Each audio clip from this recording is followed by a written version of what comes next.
Hola from Barcelona. Dahil baka next year na ulit kami makakita ng snow, isunod na talaga namin ng huling araw dito sa Baldaran. After nga namin mag-almusal, nag-impake na kami para mag-check out. Nagahan na namin ang gising para mapuntahan namin kahit man lang ang dalawa sa mga small mountain villages na sikat sa lugar na ito. Isa sa kanila ang tinaguri ang isa sa pinakamagandang small village ng Catalonia. Kaya pupuntahan ko talaga para malaman kung totoo nga ba. Pero unahin muna natin ang Busos kasi ito ang mas malapit ngayon sa camping resort kung saan kami nagstay. Grabe ang view nakakapanindig balahibo. Hindi lang dahil sa ganda pero dahil ang lamig din talaga. Natatanong ko ng ganda ng Busos sa malayo pa lang. Pero maliit lang talaga siya at meron lang daw mahigit 1,000 tao dito na nakatira na hindi ko nakita. Marami nga nagtatanong sa inyo bakit parang palaging walang taong pinupuntahan nyo. Tanong ko rin yan noon sa asawa ko tuwing namamasyal ako. Pero kung ikukumpara natin ang laki ng bansang Spain at Pilipinas, mas malaki ng konti ang Spain. At pagdating naman sa populasyon, malalaman mo talaga dito na karamihan sa kanila ay gumagamit ng contraceptives.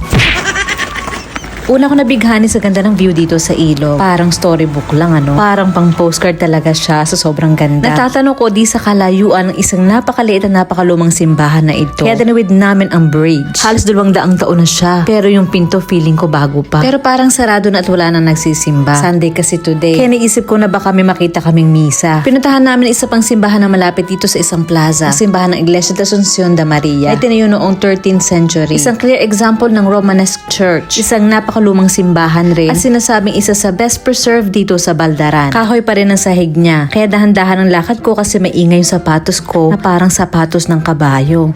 May nativity scene or Belen din na gustong laruin ng mga bata pero pinigilan ko. Ang buong simbahan ay gawa sa malalaki at mga kapal na bato. Feeling ko sa sobrang tibay nito, mauuna pa ako mawala sa mundo. Ang mga decorations naman ay gawa din sa kahoy. May ilang statues na nangingitim na rin dahil sobrang luma na. Dahil ilang taon na rin itong pinto ay hindi na napigilan na haplos-haplosin ito ni Chef Jaume. Wala ding misa dito. Sa totoo lang, nakita ko na napupuno na lang ang simbahan tuwing may binyag, kasalan o kung merong namatayan. Bilang na lang din ang mga nagpapabinyag ng mga anak ngayon dito. So nikot lang namin talaga itong village na ito ng sandali. Gusto sana namin magkape pero naisip na lang namin na dumiretso doon sa isang village na mas kilala kesa dito, ang Bagergue. Ang sinasabing isa sa pinakamagandang small village na nasa isang tuktok ng bundok ng Spanya. Matagal ko na nga siya nakikita sa TikTok ko na pinupuntahan na maraming Spanish travel influencers. Kaya nung nalaman ko na malapit lang siya talaga dito sa Baldaran, pinili ko talaga itong asawa ko at sinabi kong di kami uuwi nang di namin nakita ang lugar na ito. Buti na lang itong asawa ko ay oo lang din ng oo. Wala nang patumpik-tumpik pat ito na nga village na inaasam-asam kong makita. Wow! Ang daming yelo. Paano ko kaya ipapakita sa inyo ang totoong ganda nito? Sige, maglalagay na lang ako ng pictures at bibigyan ko ito ng hustisya. Ayan ang ilang ebidensya. So isasuggest ko nga sa inyo na puntahan ito during spring season. Ito yung parang pang fairy tale ang atake ng mga wooden balconies nila. Punong-puno doon na iba't ibang kulay na bulaklak ang mga lumang bahay dito. Pero kung gusto mo na mag-ski or makakita ng snow or makabuo lang ng snowman, ay magandang lugar talaga ito. Malapit ito sa pinakamalaking ski resort ng Spain, ang Baquera Beret,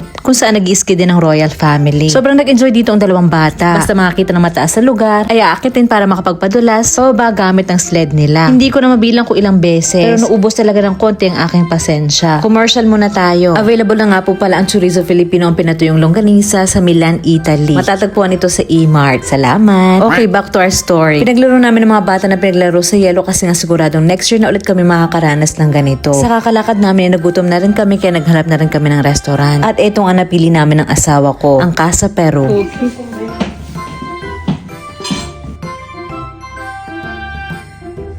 Umorder kami ng cheese platter na ipapartner namin sa pan con tomate or bread with tomatoes. At ang escudella, isang popular soup na inislow cook ng ilang oras na merong halong-halong meat and vegetables. At kapag luto na sa kanila, hinahaluan ng pasta. Sinubukan rin namin ng duck na merong oranges at dried plum na nakalimutan ko ang pangalan. At etong inihaw na lamb kasi etong request ng mga bata. Masarap ang mga pagkain kaya lang medyo may kamahalan. Kaya hindi na ako umorder ng dessert dyan. Pagkakain, hinayaan ko na lang maglaro mga anak ko ulit dito sa tabi ng simbahan na tinatawag nilang Iglesia de San Felix. Gusto ko sanang pasukin kaya lang sarado na rin. Oras na ako para magpaalam sa lugar na ito na kiniiyak pa ng panganay ko. Ayaw pa talaga nila umuwi at nagre-request na magstay pa kami ng isang araw dito. Dahil may pasok pa sila bukas at 4 na oras pa ang biyahe papuntang Barcelona ay nakipag-deal na lang kami sa kanila. Na sige, hinto kami sa isang lugar kung saan bibigyan namin sila ng 10 minuto para sulitin at makapaglaro ulit sa snow. So tumigil nga kami sa isang highway para pagbigyan itong mga anak ko. At dito na tatapos ang kwento dahil tutulugan ko na sa biyahe itong asawa ko. Hanggang sa susunod.